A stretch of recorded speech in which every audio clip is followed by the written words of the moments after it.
Raw was alright today. The show opened up pretty cool with Seth Rollins, Paul Heyman, and Braun Breaker coming out to the ring to address how everybody who is going into the future goes through Seth Rollins first. Out comes Sami Zayn.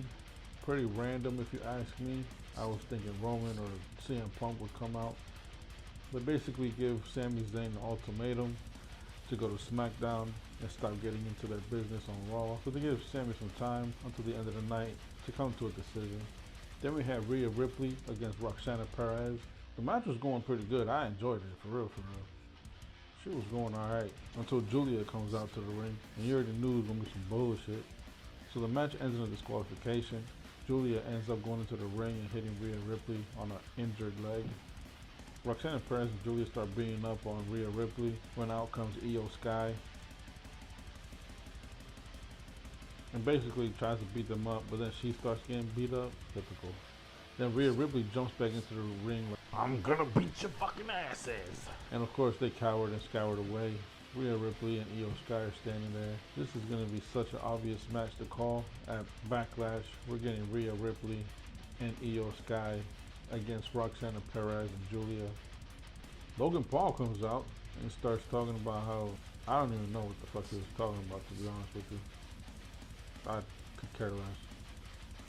But he mentioned Jey Uso's name and basically kind of challenged him for a match. Jey Uso comes out. After 15 years, me trying to make a name for myself, finally becoming world champ, then I'ma just hand this over to some punk ass YouTuber like Logan Paul. But I guess that's what we're getting at Backlash. Jey Uso versus Logan Paul. I guess it'll be a good match. When you think about Logan Paul, I mean, his wrestling is cool. I just don't like him. Then we had the War Raiders come out. They were going against the Judgment Day, Finn Balor, and Big Head, JD McDonough. The match itself was alright. The New Day was ringside. The New Day ended up getting slightly involved into the match, which gave Carlito the chance to make a distraction to the referee. And at the same time he was doing that, out comes Penta, which throws McDonough off of the top rope and lets the War Raiders get the pin. 1, 2, 3. War Raiders win. I believe that means that the War Raiders are #1 contenders for the tag team championships. So maybe we'll get War Raiders versus New Day again at Backlash.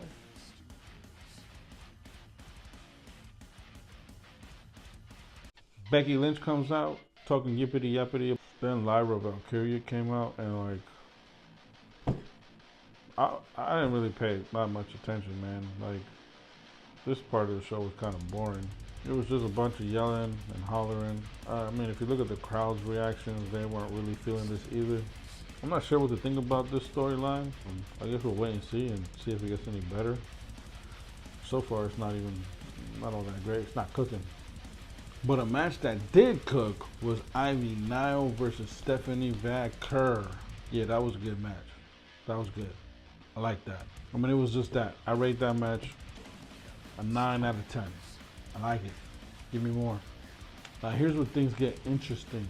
Pat McAfee gets on the table, starts talking about when I die, I want them to remember for this reason, and that reason, and this reason, and that reason, and essentially says, if I die, I faced Gunther. And then he calls out Nick Aldis. Nick Aldis comes out, and Pat McAfee tells him, I want the suspension on Gunther to be lifted. And of course, Nick Aldis says no. Nick Aldis knows that Pat McAfee wants a fight. So a fight he gave him. So now, at Backlash, it is official. Pat McAfee will be going against Gunther one-on-one. I mean, Pat McAfee, he knows how to wrestle. So we'll see how this goes down. He had 2 matches at WrestleMania. One against Austin Theory, and then the other against The Miz. It was WrestleMania 38 and WrestleMania 37. Maybe it was 38, 39. One or the other. So I don't know what to think about this match, but I think it's going to be pretty decent. At the end of it, obviously, I think Gunther's going to win. But once this is said and done, I think WWE is going to make Gunther more of a bully in the WWE. He's going to be going out, beating people up, It's being fucked up, but it is gonna be entertaining. So there's that, you know.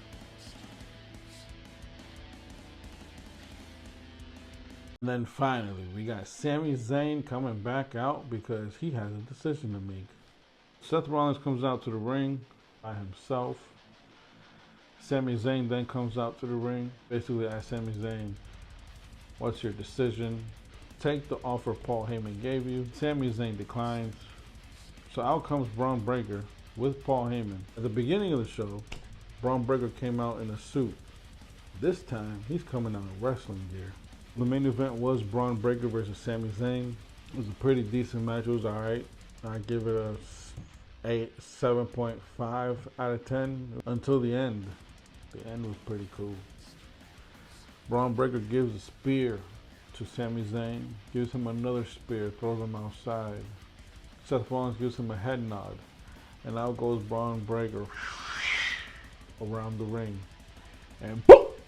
Spears Sami Zayn third time. They're calling for medical, blah blah blah blah. Braun Breaker throws Sami Zayn back into the ring, and I believe at this point, if I remember correctly, he spears him a fourth time, and the referees basically call off the match.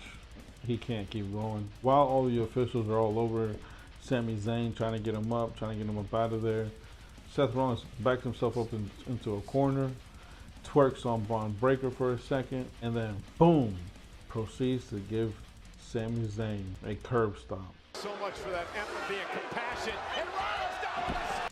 So I rate this Raw like a 7.5 out of 10. Coming from Raw after Mania, which was like a 9.999 show. They really pumped the brakes on this one. We'll see what continues to happen, man. 3 Count Wrestling. I'll see y'all in the next one. God bless.